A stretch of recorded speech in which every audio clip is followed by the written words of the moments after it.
warahmatullahi taala wabarakatuh. Bismillahirrahmanirrahim. Alhamdulillahirabbil alamin. Alhamdulillahirabbil alamin. وبارك على سيدنا محمد الفاتح لما أغلق والخاتم لما سبق والناصر الحق بالحق والهادي إلى صراطك المستقيم صلى الله عليه وعلى آله وصحبه حق قدره ومقداره العظيم. اللهم ارزقنا فهم النبيين وحفظ المرسلين حام الملائكة المقربين. اللهم أغننا بالعلم وزينا بالحلم وأكرمنا بالتقوى وجملنا بالعافية.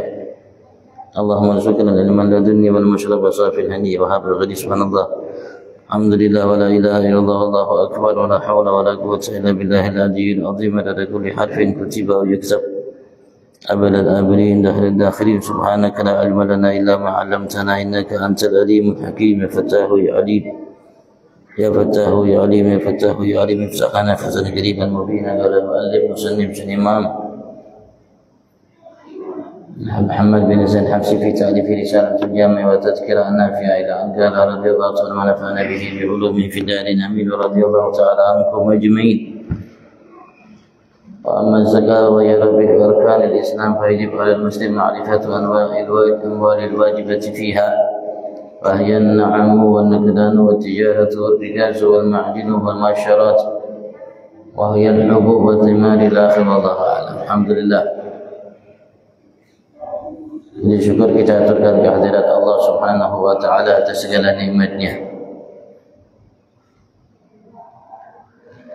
yang melimpah ruah di setiap saat, waktu, detik, nafas kita apapun selama ini, saat ini, akan datangnya telah kita nikmati, miliki semua tanpa terkecuali nikmat Tuhan kita Allah Subhanahu wa taala. Atas nikmat kembali Allah Subhanahu wa taala kumpulkan kita saat ini di rumahnya sebagai tetamunya, bersimpuh di hadapannya. Setiap kita datang alhamdulillah semata memenuhi suruhannya, mengharap apa yang ada di sisinya, dan semata taufik hidayah darinya Allah Subhanahu wa taala kumpulkan kita saat ini salah satu taman daripada taman surganya untuk sedikit memahami apa yang pernah disampaikan, diwariskan oleh Nabi kita Muhammad kepada kita sebagai umat, sebagai kunci kebahagiaan kesuksesan kita dunia akhirat. Kita berharap Allah Subhanahu wa taala di tempat yang mulia ini Ia sempurnakan segala nikmat-Nya kepada kita dan digolongkan kita sebagai hamba-hamba yang pandai mensyukuri segala nikmat-Nya. Allahumma amin.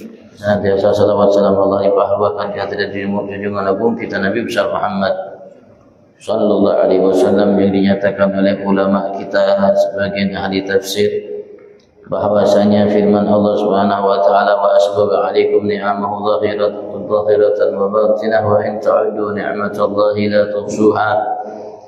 Nikmat Allah itu adalah Nabi Abu Muhammad sallallahu alaihi wasallam yang menjadi sumber ni'amahu dhahiratan wa batinah bagi keluarganya, bagi sahabatnya, pengikut dan para pencintanya. Kita berharap semua kita digolongkan oleh Allah sebagai pengikut dan pencinta Nabi kita Muhammad.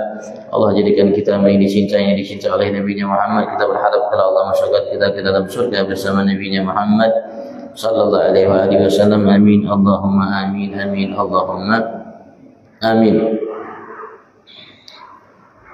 Dalam karya ini Muhammad bin Zain Habsyi sekedar mengutip kepada kita sebagian yang secara ringkas apa yang berkaitan dengan rukun iman kita, rukun Islam kita, dan rukun ihsan kita.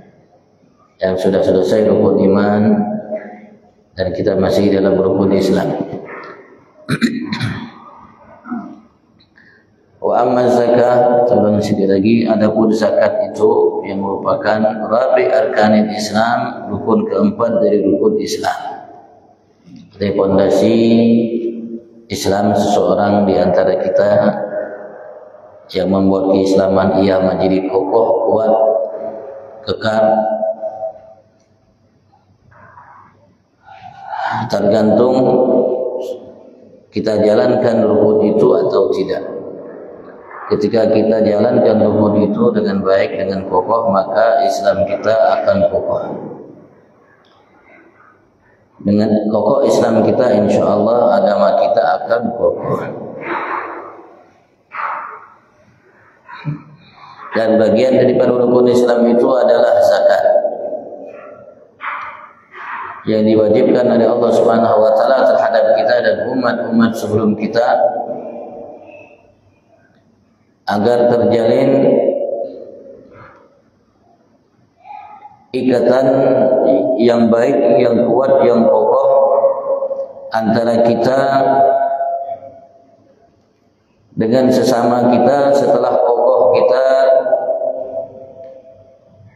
hubungan ikatan kita dengan Tuhan kita Allah Subhanahu wa taala.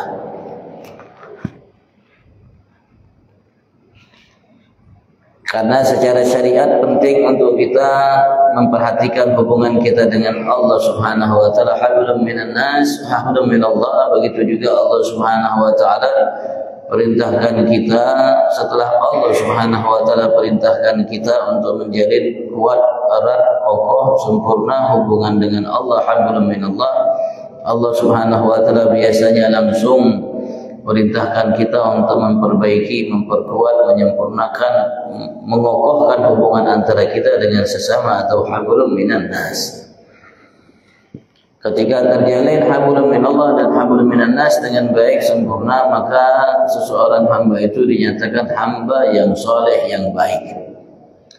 Tanpa menjalankan keduanya, maka hamba itu secara agama belum menjadi hamba yang baik. Andaikan hubungan dia dengan Allah baik, tapi dengan manusia tidak baik, belum dinyatakan hamba itu hamba yang saleh. Atau hubungan dia dengan manusia baik, hubungannya dengan Allah tidak baik, juga seperti itu, belum dinyatakan dia sebagai seseorang hamba Allah yang saleh. Tapi ketika hubungannya dengan Allah baik, hubungan dengan sesamanya baik, maka dia baru dinyatakan seseorang hamba Allah yang saleh.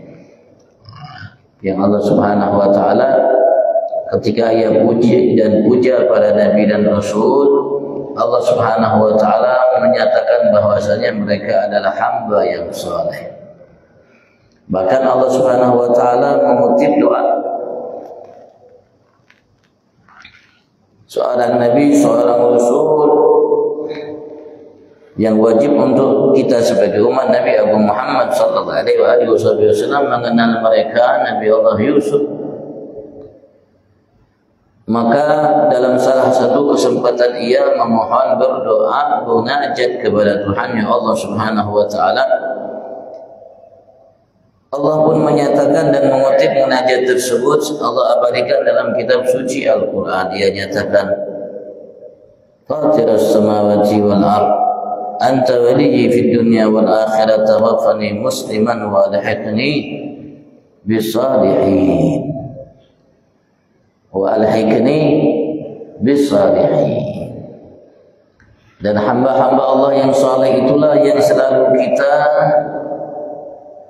berikan atas arahan Nabi Abu Muhammad sallallahu alaihi wasallam, dan ia merupakan bagian daripada kalimat yang harus kita ucapkan, lantunkan agar kita mengetahui kedudukan mulia yang Allah Subhanahu wa taala berikan kepada mereka, sehingga kita pun berupaya untuk menjadi salah satu di antara mereka hamba Allah yang saleh. Kalau kita tahiyat, pasti kita baca tahiyatun mubarakatuh salawatu thayyibatu lillah, assalamu alayka ayyuhan nabiyyu wa rahmatullahi wa barakatuh, assalamu alayna wa ala ibadillahis salihin. Ketika kita tinggalkan semua alam semesta, langit bumi kita tinggalkan, harta pangkat jabatan, status sosial kita, presiden, profesor, apapun kita tinggalkan, diri kita tinggalkan, selain Allah kita tinggalkan.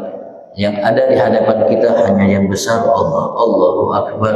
Setiap kali kita melaksanakan, menegakkan salat 5 waktu, kita tinggalkan selainnya. Tapi subhanallah, Allah Subhanahu wa taala melalui Nabi Abu Muhammad mensyariatkan kita untuk mengucapkan salam kepada mereka hamba-hamba Allah yang saleh. Assalamu alayna wa ala ibadillahis salihin. Mulianya mereka, tingginya kedudukan mereka di sisi Allah Subhanahu wa taala. Bagaimana Allah Subhanahu wa taala menghargai mereka, orang-orang saleh. sehingga tidak ada satu muslimah dimanapun mereka tinggal, di barat, di timur, apapun keyakinan mereka diarahkan untuk mengucapkan salam terhadap mereka hamba-hamba Allah yang soleh, dan mereka pun harus berupaya untuk membersihkan hatinya, menyelamatkan hatinya. Jangan sampai mereka melecehkan, mencaci, memaki, mengganggu perasaan, apalagi mengambil, merampas harta, apalagi melukai mereka, terutama hamba-hamba Allah yang soleh, baik yang hidup dari mereka, baik yang sudah meninggal di antara mereka, baik yang akan hidup setelah kita dari mereka. Karena ketika kita mengatakan assalamu alaikum warahmatullahi wabarakatuh, kita tidak mengatakan yang masih hidup atau yang akan hidup atau yang sudah meninggal, tidak. Yang jelas kalimatnya soleh, berarti baik yang sudah meninggal, baik umat ini atau umat-umat sebelum kita, terutama mereka para nabi dan rasul yang dari Nabi Allah Yusuf minta kepada Allah agar Allah Subhanahu wa taala kumpulkan ia, jadikan ia hamba-hamba Allah yang saleh, hamba-hamba Allah yang saleh. Semua kita ucapkan salam dari Nabi Adam sampai hari kiamat, dari kalangan hamba Allah yang saleh, kita ucapkan di dalam tahiyat kita salam.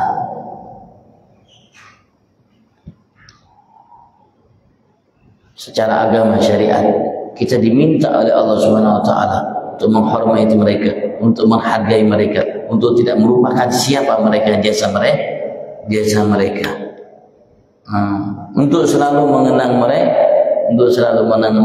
mereka.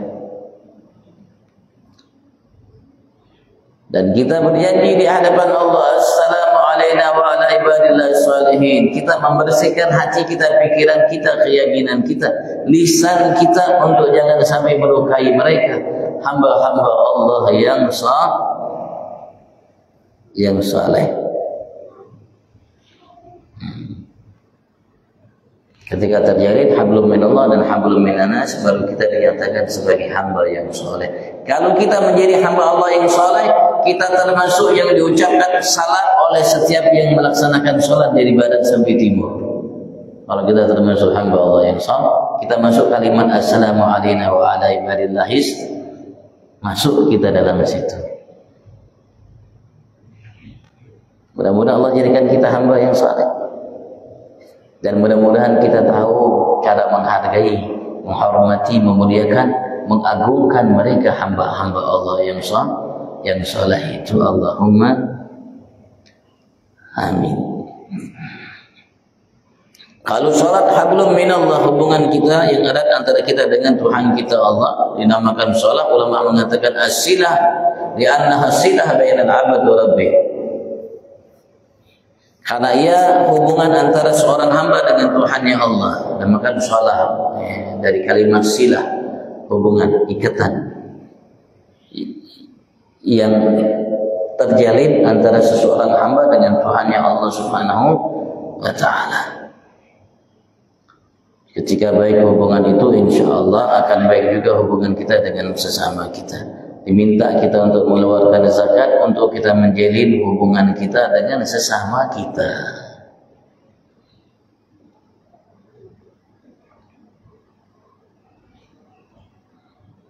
Dan juga kita harus sadar harta yang kita miliki anugerah Allah, bukan kerja kerasmu, bukan karena engkau piawai, bukan karena engkau cerdas.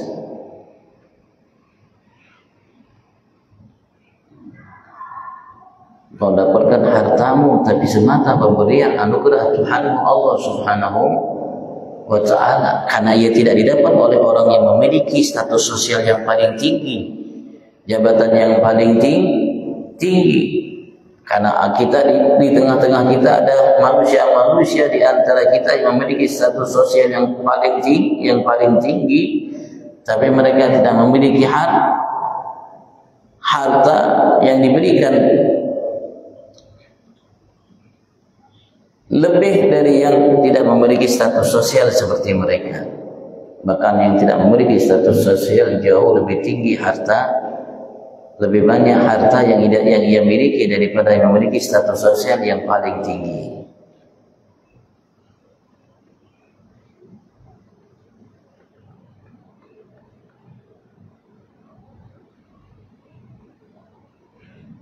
Karena ia merupakan pemberian Allah, yakhtassu bi rahmatihi man yasha. Allah berikan siapa di antara hamba yang dikehendaki oleh Allah Subhanahu wa taala. Walaupun tidak memiliki pendidikan, walaupun tidak lulus, walaupun bukan gelarnya profesor, doktor dan lain sebagainya.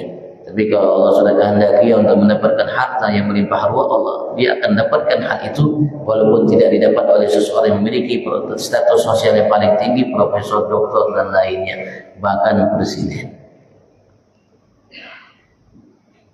Karena orang yang paling kaya di dunia ini bukan presiden. Coba kita cari, buka di Google, siapa manusia atau namanya paling kaya di dunia saat ini, kita akan dapatkan dia bukan presiden. Karena ia merupakan titipan pemberian dari Allah Subhanahu wa taala kepada siapa yang diinginkan oleh Allah Subhanahu wa taala. Tapi sebagai seseorang muslim yang meyakini bahwasanya itu anugerah Allah, titipan Allah, sebagaimana kita pun titipan Allah, mata titipan Allah, semua yang kita miliki titipan Allah, pakaian yang kita pakai titipan Allah Subhanahu wa ta'ala. Karena kita sebagai seseorang hamba, dan kita sudah menyatakan itu setiap rakaat kita, iyyaka na'budu. Kita sudah di hadapan Allah berikrar dengan namanya, dengan bersuara kita di hadapan Allah Subhanahu wa taala, iyyaka na'budu. Kita menyatakan di hadapan Allah kita adalah hamba Allah. Hamba itu adalah seseorang yang tidak memiliki apapun. Bahkan jangankan baju yang dipakainya, dirinya pun dia tidak memiliki. Yang memiliki dirinya adalah tuannya. Kita sudah berikrar di hadapan Tuhan kita Allah, iyyaka na'budu, berarti kita berikrar di hadapan ayat Allah Subhanahu. Saya miliki apapun ia, jangankan pangkat, jabatan, status sosial, harta, pakaian yang saya pakai dari ujung rambut saya sampai ujung kaki saya milik Engkau ya Allah semata. Dan tiada sekutu bagi Engkau ya Allah adalah memiliki diriku. Dan itu sudah kita ikrarkan setiap rakaat kita di hadapan Allah, sadar atau tidak sadar, wallahu a'lam. Kita sadar atau tidak sadar, wallahu a'lam. Titipan dari Allah semuanya, mata titipan Allah. Allah Subhanahu wa taala minta untuk kita gunakan dengan baik. Untuk memberikan kebutuhanmu, memenuhi kebutuhanmu di duniamu. Dan engkau harus jaga itu, jangan sampai menghantarkan engkau untuk celaka nanti di akhirat. Allah tidak minta apa-apa dari kita. Allah berikan kita semua. Allah cuma mengarahkan, memerintahkan kita untuk memanfaatkannya untuk kebaikan kita, kebutuhan kita dunia, sampai nanti kelak dia di akhirat untuk kita mendapatkan itu. Kalau kita gunakan dengan baik, kembalinya untuk kita. Kalau tidak, ya kembalinya atas kita sendiri. Fama ya'mal mithqala dzarratin khairan yara wa ma ya'mal mithqala dzarratin syarran yara. Wa man 'amila salihan falinafsihi wa man asa'a fa 'alaiha wa ma rabbuka bizallamin lil 'abid.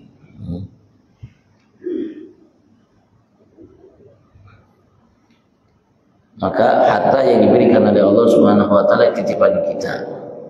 Allah berikan kita itu untuk kita menjadi wakil, khalifah Allah Subhanahu wa taala, untuk kita arahkan kepada hamba-hamba yang Allah Subhanahu wa taala secara agama perintahkan kita. Hartamu kepada si fulan, kelompok ini, kelompok ini, kelompok ini, kelompok ini, kau harus berbagi sesuai perintah dan arahan agama syariat. Secara tidak langsung kita diarahkan secara agama syariat untuk peduli terhadap sesama. untuk memikirkan nasib selain kita. Wa amma zakat, adapun zakat itu dan dinamakan zakat karena suatu hal yang besar yang diinginkan oleh Allah Subhanahu wa taala buat kita sebagai titipan Allah Subhanahu wa taala.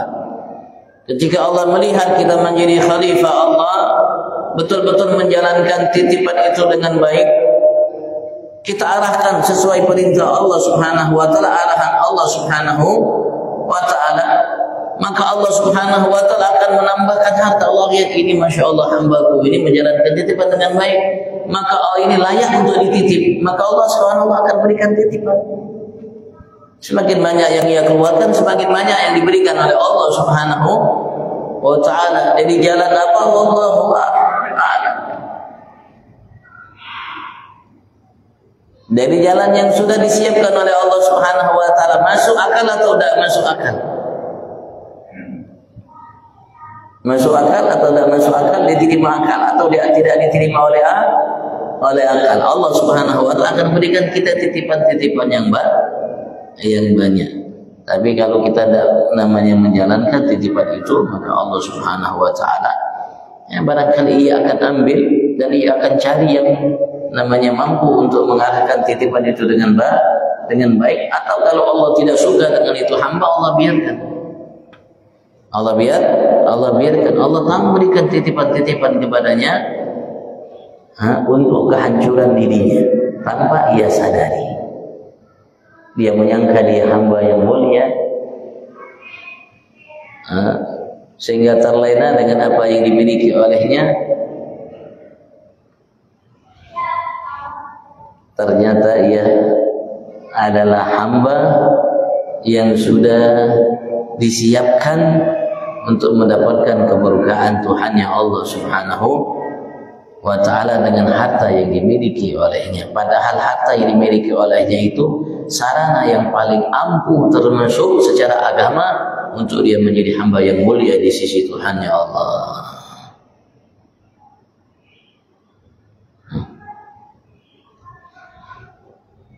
Dinamakan zakat karena ia bisa zakat. Zakat yasku. Di antara namanya at-tathhir. Zakat itu namanya at-tathhir, mensucikan, membersihkan. Agar harta yang kita sisakan, yang sudah kita keluarkan zakatnya itu menjadi bersih. Dan dia zakat juga nama zakat yasku, nama yang berkembang, tumbuh. Begitu juga kalau harta itu dizakati, kita keluarkan zakat, di samping harta yang ada itu bersih dari kotor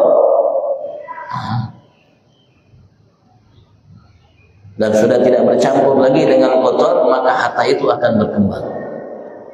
Allah Subhanahu wa taala yang langsung akan memanage harta yang dimiliki oleh hamba tersebut untuk selalu berkembang itu harta. Sampai Allah Subhanahu wa taala lihat apa yang diperbuat olehnya, kelakuan perbuatannya, sehingga kalau Allah Subhanahu wa taala melihat dia sudah menjadi manusia yang lupa, maka Allah Subhanahu wa taala mungkin akan namanya menegurnya dengan namanya mengambil sebagian daripada harta yang dimiliki olehnya dengan cara Allah Subhanahu wa ta'ala. Karena Allah Subhanahu wa ta'ala tidak akan merubah. Allah sudah berjanji dalam firman-Nya, innallaha la yughayyiru ma biqaumin hatta yughayyiru ma bi anfusihim. Allah tidak akan merubah apa yang telah Allah berikan kepada seseorang hamba, tetapkan bagi seorang hamba sehingga hamba itu yang berubah.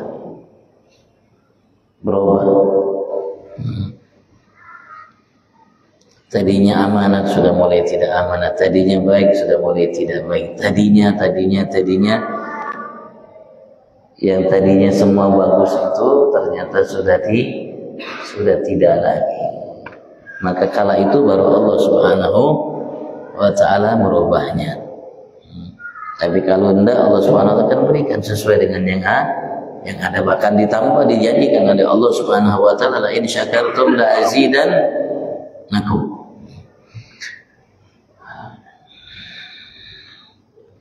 Fayajib 'alal muslim, maka wajib atas setiap muslim. Mungkin kita ini ulangi sedikit. Ma'rifatu, baik laki atau perempuan, untuk mengenal, mengetahui anwa'il amwalil wajibati fiha, berbagai macam harta-harta yang wajib fiha, di dalamnya zakat. Karena alhamdulillah secara agama syariat tidak semua harta yang kita miliki wajib kita zakatkan, enggak.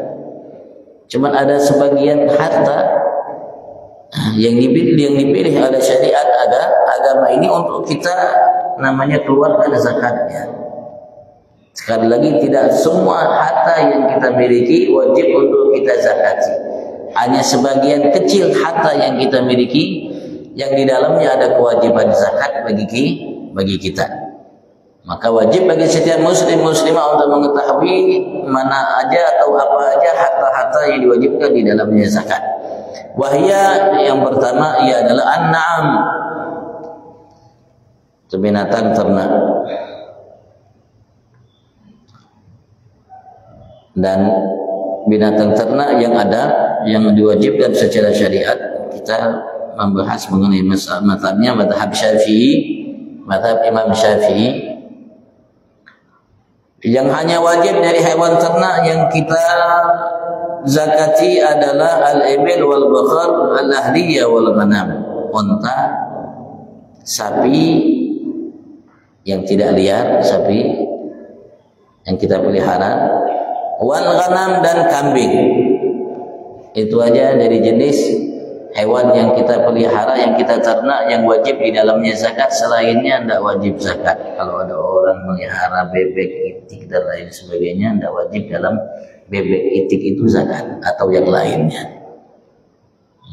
Yang hanya diwajibkan secara agama syariat untuk binatang atau hewan ternak yang diwajibkan zakat di dalamnya ada kewajiban zakat hanya unta, sapi, dan kambing. Selain itu dan hewan ternak yang ada tidak wajib dikeluarkan atasnya zakat hewan. Tidak ada zakat hewannya. Yang ada zakat hewannya hanya satu, unta, sapi, kambing.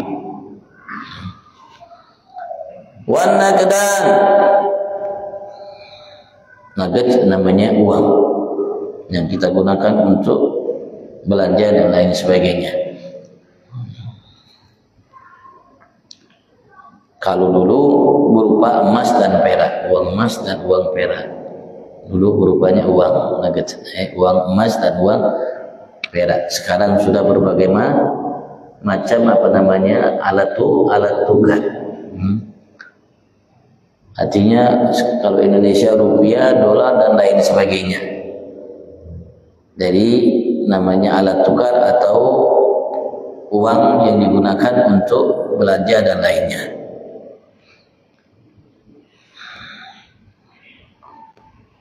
Wat-tijarah, yang kedua itu wat-tijarah, dan dagang. Apapun yang dijadikan dagang itu ada zakat, namanya zakat dagang. Bukan barangnya, tapi dagangnya. Apapun yang kita dagangkan, dagang itu adalah taglibul mal, kita memutarkan harta kita dengan kita langsung terjun untuk namanya membelanjakan harta itu li talabin nama, untuk mencari keuntungan. Itu dagang. Apapun, sekali lagi, apapun yang kita dagangkan dari barang, apapun barangnya, maka ada zakat, namanya zakat dagang. Bukan zakat barang, tapi zakat dagang. Padahal barang itu tidak ada zakat, kewajiban zakatnya. Tapi barang itu ketika dijadikan dagangan, maka ada zakat, namanya zakat dagang. Zakat dagang. Ketiga, yang keempat, ar-rikas. Rikas itu harta karun bahasa kita ya. Harta yang terpendam di dalam bumi secara syariat, tapi harta itu harta yang sudah lama sekali. Yang ada harta itu asalnya di masa sebelum jahiliyah, di masa jahiliyah sebelum Nabi Muhammad diangkat menjadi seorang nabi dan rasul, diutus oleh Allah menjadi seorang nabi rasul. Kalau ada harta itu maka namanya itu ar-rikas. Bahasa kita mungkin harta karun, harta karun. Yang diwajibkan baginya nanti zakat. Wal ma'din,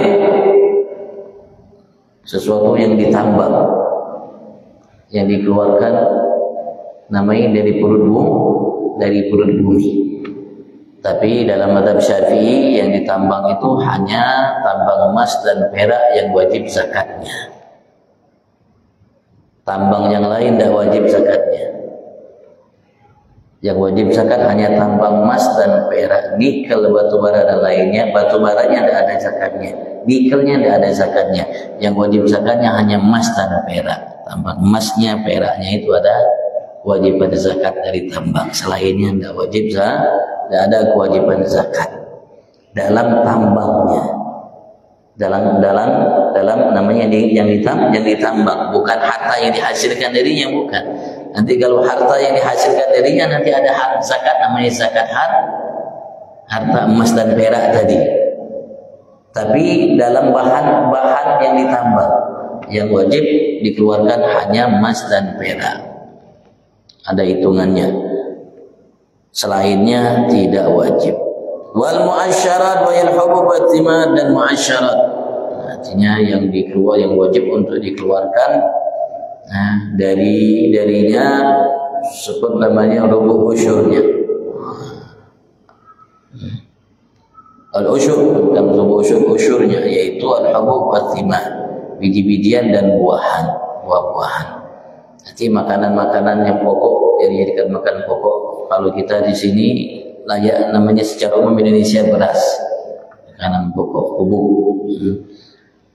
Sebagian ada yang makan jagung, atau di tempat lain makannya gandum dan lain sebagainya. Itu wajib. Wal thimar, dan buah. Dalam mazhab Syafi'i buah yang wajib untuk dikeluarkan zakatnya hanya buah anggur dan kurma. Selainnya tidak wajib dikeluarkan zakatnya.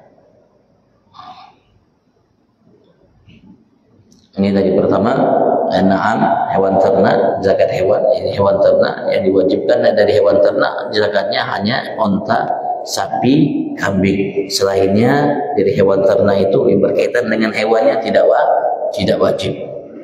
Artinya berkaitan dengan hewannya, bukan berkaitan dengan hasil ternaknya. Hewan itu bukan, tapi hewan ternaknya, hewannya. Yang kedua, nagdan, uang. Kalau dulu emas dan perak yang digunakan untuk belanja, ya. Sekarang penggantinya uang. Wa tijarah, yang ketiga tijarah, dagang, barang yang didagangkan apapun. Yang keempat ar-rikas, ini harta karun. Yang kelima ma'adin, yang ditambang, yang dikeluarkan dari perut bumi, yang hanya wajib secara syariat dalam mazhab Syafi'i hanya emas dan perak dari barang tambang. Wal mu'asyarat, dan yang terakhir biji-bijian atau namanya makanan pokok dan buah yang wajib namanya untuk dikeluarkan zakatnya. Dari biji-bijian hanya yang digunakan untuk makanan pokok, kebutuhan sehari-hari. Dan yang buah yang wajib dari buah yang dikeluarkan zakatnya dalam mazhab Syafi'i hanya kurma dan anggur. Selainnya dari buah tidak wajib, yang berkaitan dengan buahnya tidak wajib untuk dikeluarkan zakatnya.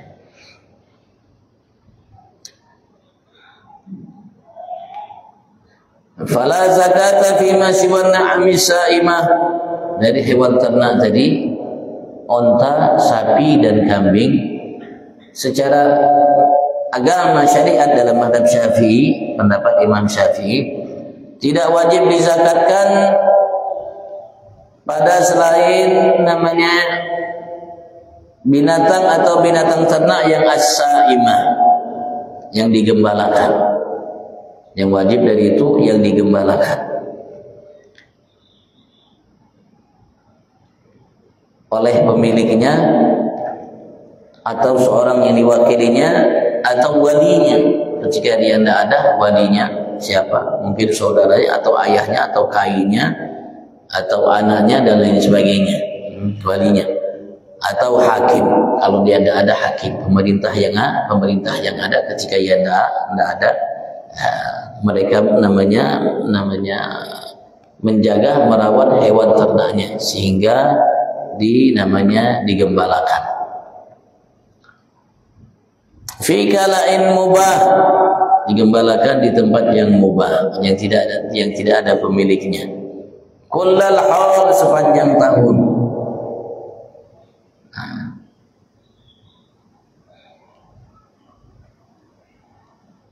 Gunung itu atau lembah itu yang ia gembalakan kambingnya, sapinya, ontanya itu tidak ada pemiliknya.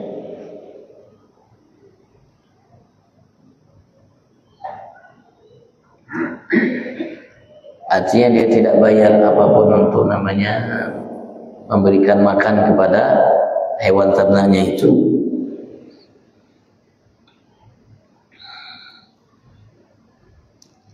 Wa isyaratul haulaha, dan disyaratkan al-haulaha, perputaran perjalanan setahun bagi hewan ternak itu. Artinya yang wajib hanya setahun sekali darinya, tidak setiap bulan, tidak setiap minggu, tidak setiap kita dapatkan hasil darinya. Yang wajib kita keluarkan zakat yang berkaitan dengan hewan ternak itu, onta, sapi dan kambing itu berputaran setelah 1 tahun. Setahun hanya sekali. Setahun hanya sekali. Kalau seandainya hewan ternak itu dia digembalakan oleh pemiliknya atau wakil dari pemiliknya, ya, untuk makan, memenuhi kebutuhan makannya itu di tempat yang mubah, tempat yang dibolehkan untuk mereka ambil tanpa ada biaya. Setahun baru kena kewajiban zakat. Itu nanti ada hitungannya.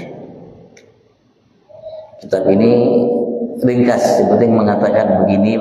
Nanti kalau mau pengen tahu ABC-nya namanya di tingkat di kitab yang lebih tinggi. Wa kadzalik, begitu juga yushtaratu lin nugudi wat tijarah. Begitu juga disyaratkan bagi nugud, uang yang kita miliki, wat tijarah, dan dagang yang kita lakukan. Perputaran setahun.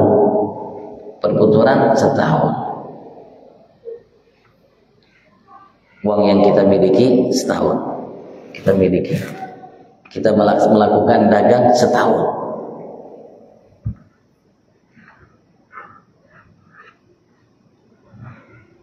Dengan ketentuannya nanti. Wa yusyarat fi hadzal wa nisab aidan, dan disyaratkan bagi macam-macam tadi hewan ternak tadi, begitu juga nugud, uang tadi, begitu juga tijarah, itu al-nisab aidan, nisab. Namanya ada kadar batasan yang dinyatakan oleh syariat bahwasanya kadar binatang ini dianggap banyak, mencukupi syarat, sehingga diminta secara syariat bagi yang memiliki hewan ini untuk mengeluarkan zakat hewan itu. Begitu juga harta, uang yang kita miliki,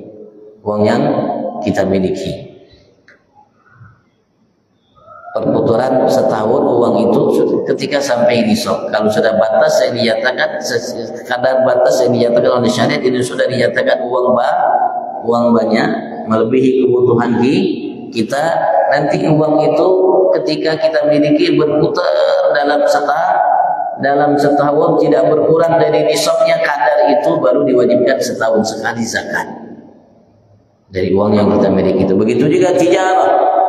Kalau tijarah, dilihat nisabnya itu kadar batas itu di akhir tahun, bukan di awal dia namanya dagang. Walaupun awal dagangnya tidak sampai nisabnya, tidak sampai kadar yang dianggap banyak secara agama, tapi dilihat nanti nisabnya akhir. Tapi perputaran tetap setahun sekali baru diwajibkan itu seorang yang dagang itu mengeluarkan zakat dagangannya, namanya zakat dagangan. setahun sekali.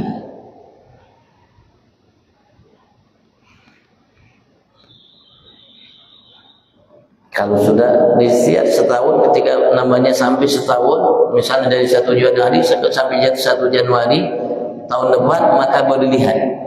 Ya. Dihitung yang ada di tokonya, dagangannya, barangnya itu dihitung. Berapa banyak yang ada. Saya jual ini berapa? Bukan modalnya. Saya jual ini dengan keuntungan rata-ratanya berapa? Catat. Sudah dikalikan berapa semua harganya.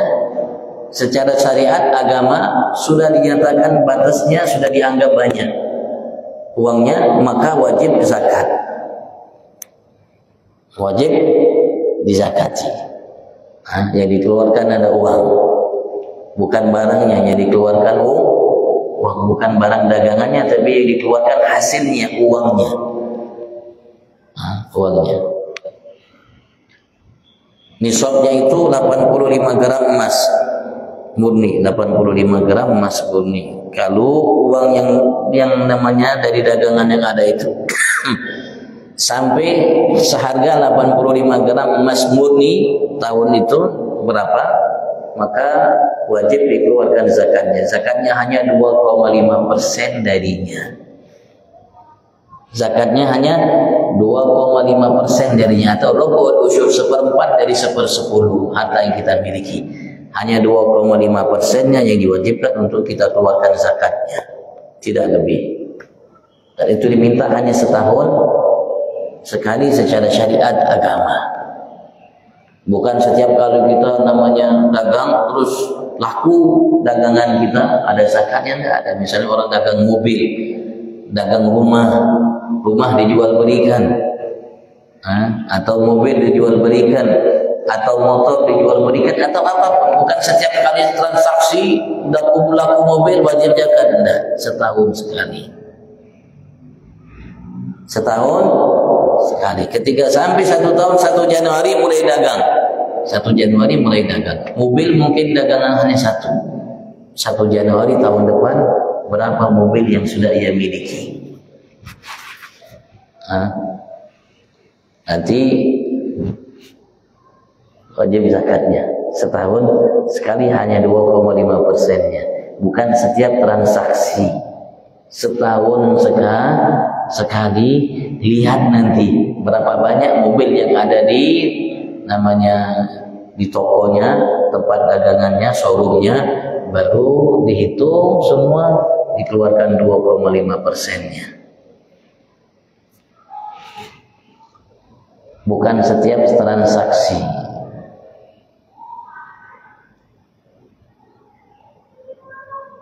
Wajibun naqdain wa tijarah wal usyur.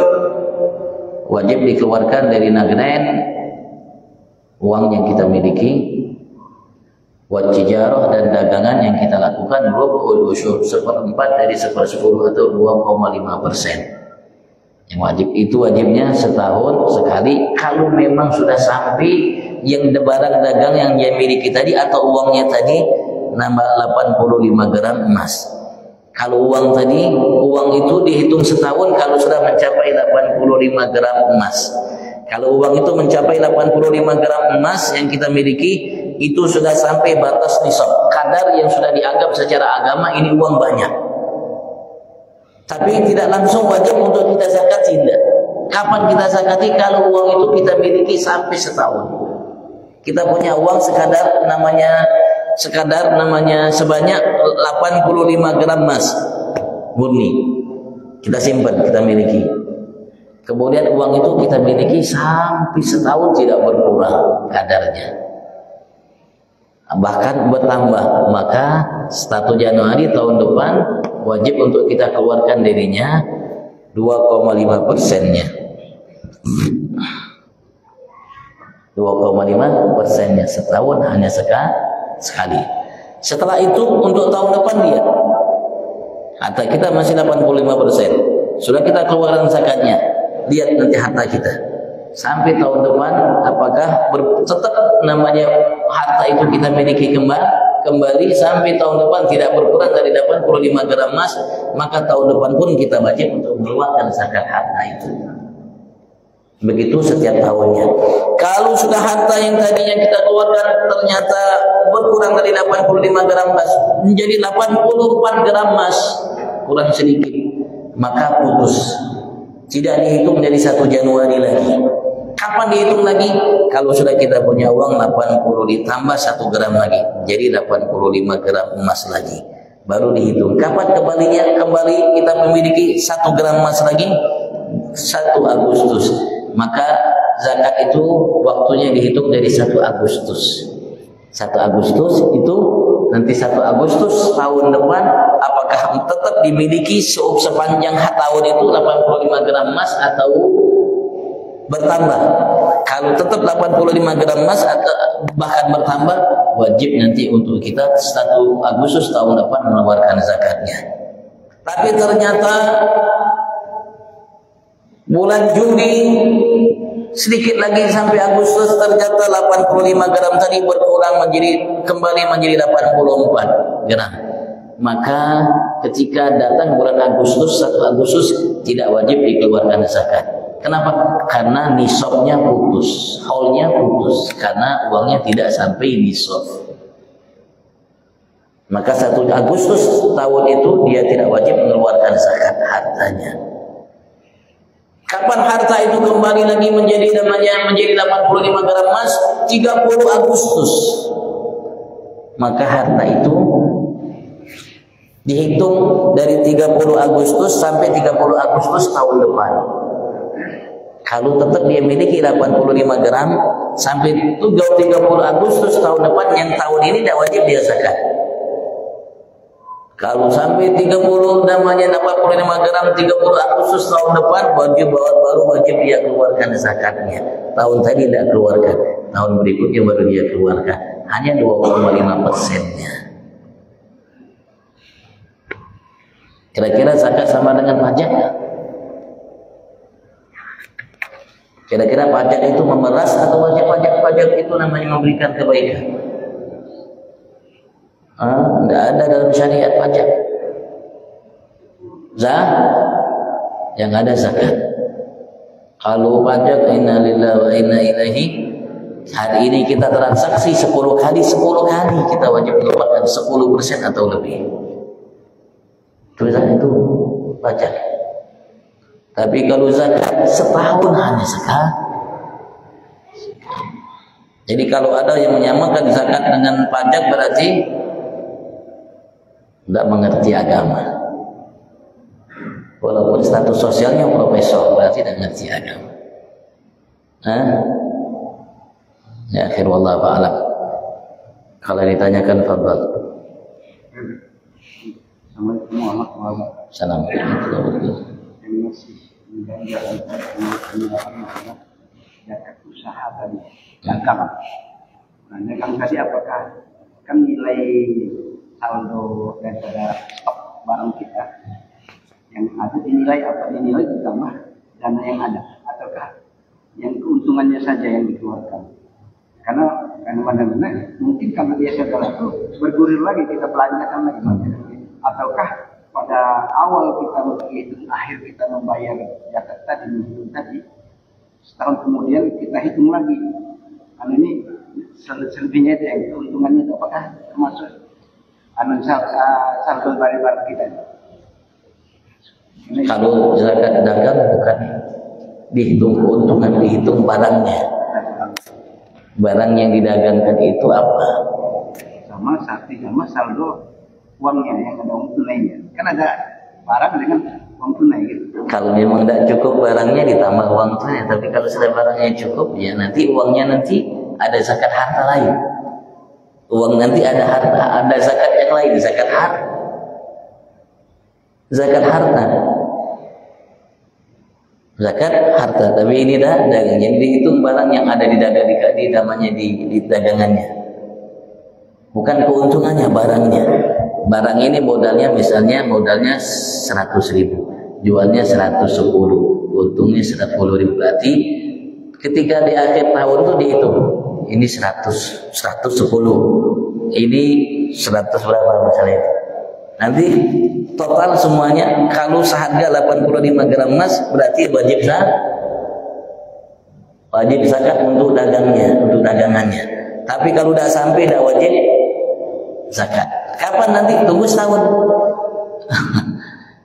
Tunggu setahun. Tiba-tiba mungkin di hari itu enggak cukup, enggak sampai 85 gram emas harga barang yang ada. Tiba-tiba seminggu, masya Allah, jadi 100 gram emas. Apakah wajib? Wajib. Kapan? Nunggu setahun. Putar setahun lagi. Kalau seandainya setahun depan dihitung barang yang ada di dagangannya, ternyata hanya 80 gram emas atau 84 gram emas, tahun berikut pun dia tidak wajib secara syariat untuk mengeluarkan zakatnya. Zakat dagangan, bukan zakat dagangannya. Ya, kecuali dia memiliki dia mungkin harta yang dia miliki. Bisa tambah lagi. Dan harta dagangan tadi sudah stop. Tapi ada kewajiban kita punya pinjaman yang membeli barang ini tadi masih ada, itu dikurangi dulu ya. Tidak dikurangi Bang. Jadi kewajiban kita tadi. Dia lihat pokoknya kalau dagang itu harta yang dia miliki, yang dia punya. Walaupun hutang dia belinya, tapi kan punya dia sempurna. Walaupun kita hutang, tapi kan punya kita sempurna.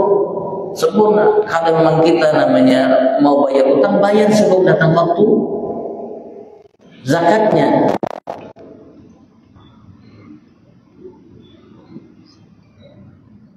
Kalau memang mau bayar hutang, jadi keluarkan namanya uang yang kita miliki, bayar hutang kita sebelum datang waktu zakatnya. Tapi kalau sudah datang waktu zakatnya, itu kan walaupun kita beli hutang, tapi milik kita sempurna. Milik kita sempurna karena kita punya kita, bukan punya orang. Punya kita saat itu punya kita sempurna. Misalnya kita beli mobil, masih ada namanya bayaran angsuran 2 tahun lagi, kan punya kita mobil itu. Milik kita milik kita penuh. Ya walaupun mobil itu masih ada cicilannya, tapi milik kita penuh. Begitu juga. Jadi yang dihitung tadi sekali lagi kalau dagang itu barang yang kita dagangkan itu berapa nilainya.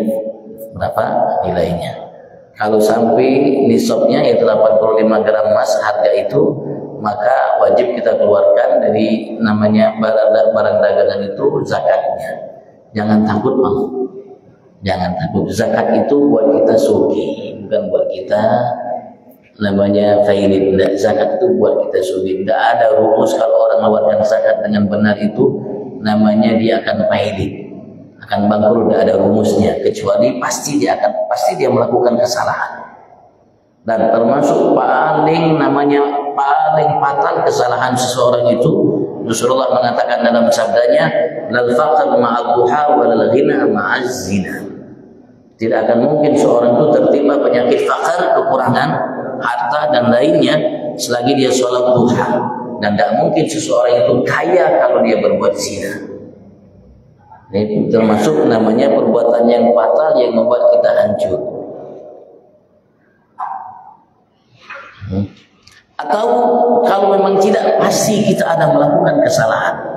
Mungkin salah dalam menghitung, atau kita keluarkan zakat tidak pas yang menerima zakatnya, bukan orang yang berhak untuk menerima zakatnya, atau lain sebagainya. Itu pasti ada itu. Tapi kalau seseorang mengeluarkan zakat sesuai syariat, insya Allah sudah berjanji, yamhaqullahu riba wa yurbis sadaqat. Allah akan ludeskan, hancurkan harta yang dihasilkan oleh riba, dan Allah akan meribakan, memperbanyak harta yang dikeluarkan sedekahnya atau zakatnya. Allah mau yurbi, Allah yurbis sadaqat. Allah akan memperbanyak harta yang disedekahkan. Artinya yang dikeluarkan zakat. Tidak mungkin Allah mengingkari janjinya. Andaikan terjadi, pasti ada kesalahan. Kalau tidak ada kesalahan, tidak mungkin.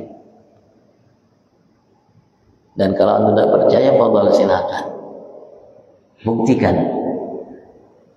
Hah? Kalau orang zakat itu insya Allah, kalau betul insya Allah dia akan tahun depan jauh lebih mampu mengeluarkan lebih banyak zakat. Dan andaikan tidak, dia memiliki harta yang lebih dari tahun kemarin. Karena sebab zakat. Dan sebetulnya zakat solusi sudah ditetapkan agama. Kalau digunakan, dimanfaatkan, diarahkan dengan benar, dikelola dengan benar, insya Allah cukup memenuhi kebutuhan yang ada. Tidak perlu ada pajak dan lain sebagainya. Cukup dengan zakat. Karena Allah sudah bikin agama ini sempurna. Bukan baru sekarang sempurna. Allah mengatakan sudah 1447 tahun yang lebih. Allah menyatakan dalam firman-Nya, Al-yawma akmaltu lakum dinakum wa atmamtu alaikum ni'mati wa raditu lakumul Islam. Masih Rasulullah hidup turun ayat ini. Walaupun di akhir-akhir umur Nabi besar Muhammad. Saat ini, detik ini, kata Allah, aku telah sempurnakan bagi kalian agama kalian. Wa atmamtu alaikum ni'mati, aku sudah sempurnakan atas kalian nikmatku. Wa raditu lakumul Islam, aku telah ridha terhadap kalian Islam sebagai agama. Sudah sempurna. Tidak perlu disempurnakan dengan namanya dengan pajak dan lain sebagainya. Sudah sempurna dengan zakat. Allah mengatakan, yang maha tahu, maha segalanya, maha bijak, maha adil, dan lain sebagainya. Allah sudah mengatakan itu.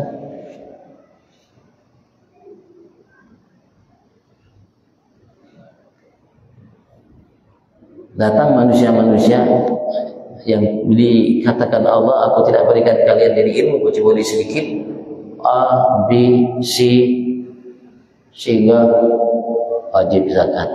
Bahkan zakat restoran ada. Ini mau bukan zakat pajak, restoran pajak macam-macam. La ilaha illallah. Apa tujuannya? Untuk A, untuk B, untuk C. Inna lillahi wa inna ilaihi raji'un.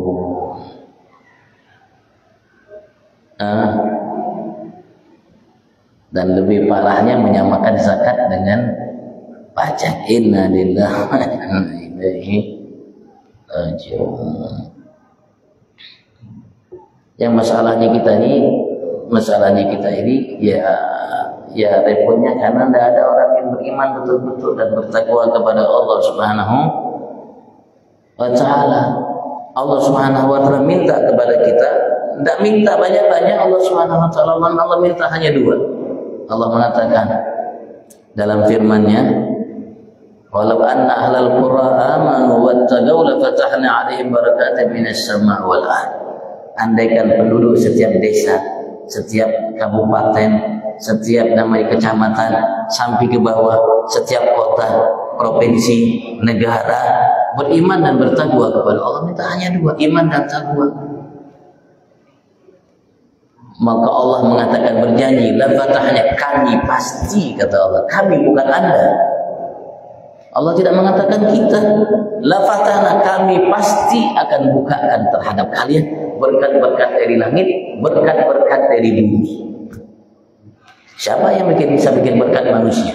Walaupun manusia hebat dengan berbagai macam namanya apa yang mereka bisa ciptakan, dengan profesor gelar yang menumpuk di setinggi langit, siapa yang bisa bikin berkeberkahan dari mereka, dari bumi atau apalagi dari langit? Tidak ada. Kira-kira profesor yang setinggi langit gelarnya itu bisa bikin keberkahan? Tidak bisa. Yang bikin hanya Allah. Apalagi di langit. Allah minta hanya iman dan takwanya, Bang. Bagi kita ini kurang iman dan takwa. Dan iman takwa ini harus ta'awan ala birri wal, harus saling tolong membantu bahu sama-sama. Sama-sama harusnya pejabat yang ada ini, ayo kita sama-sama panggil ulama, panggil tokoh masyarakat, panggil tokoh agama. Ayo kita saling sama-sama menyuarakan satu suara. Ayo kita beriman, ayo kita bertakwa. Ayo kita bertakwa dan sudah hapus semua pajak jual beli, pajak macam-macam itu hapus sudah. Kita lebih percaya kita atau Allah?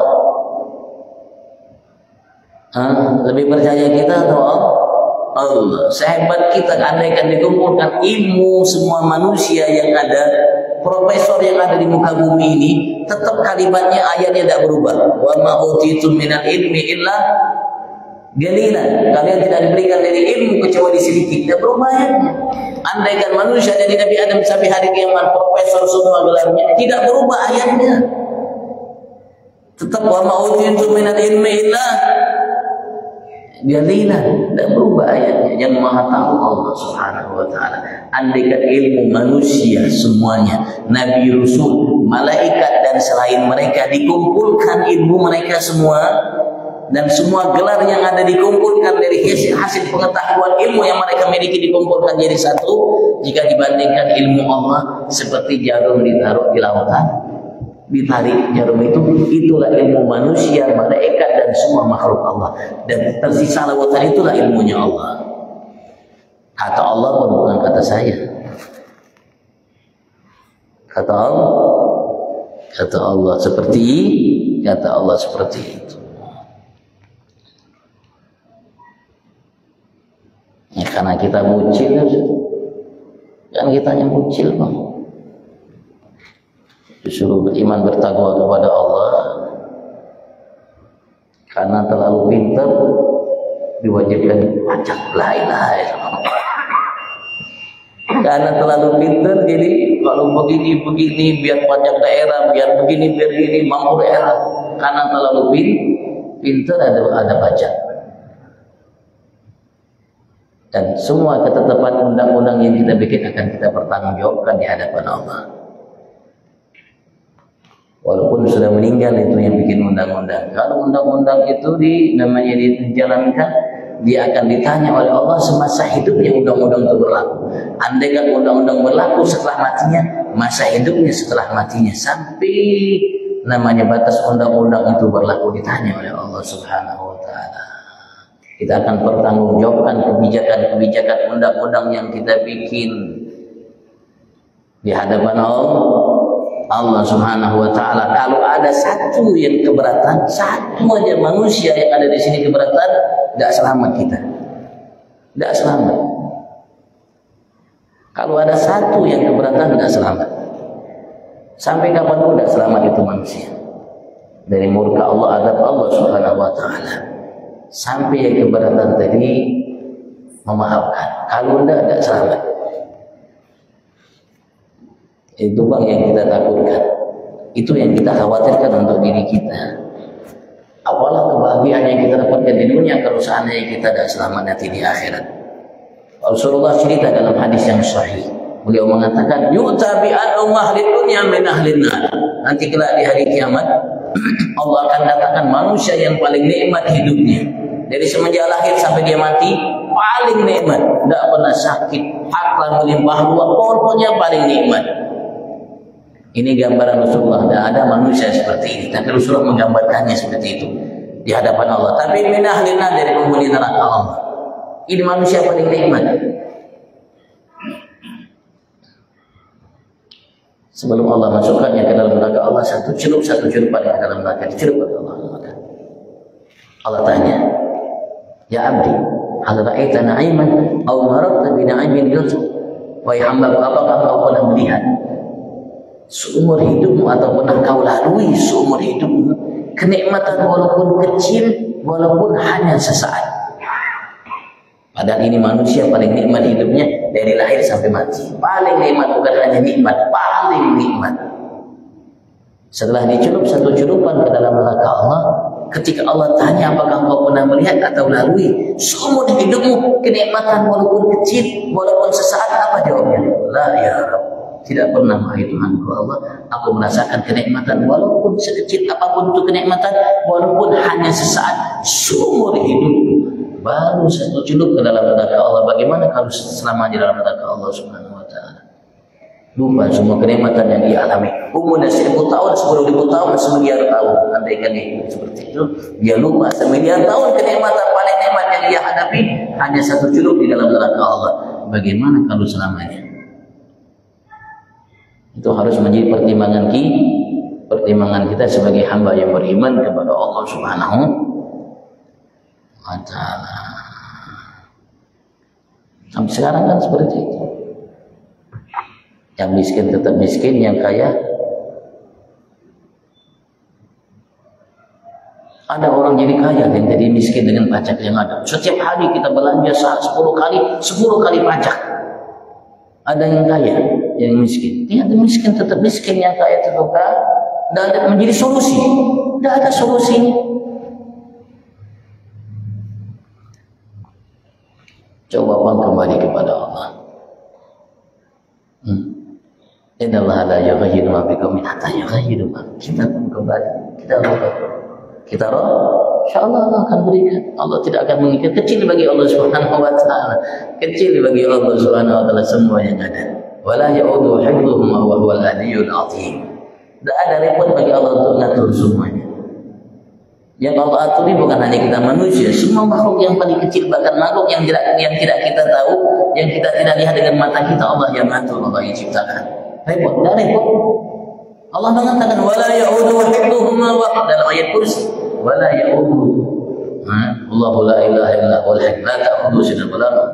Lahu ma fis samawati man dhal ladzi yashfa'u lahu.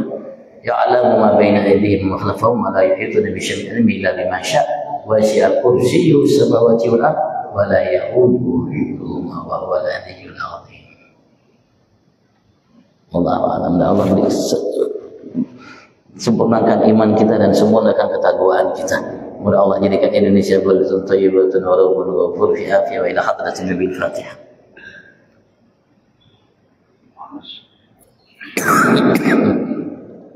Assalamualaikum warahmatullahi wabarakatuh. Ala aku agak kelamaan saya.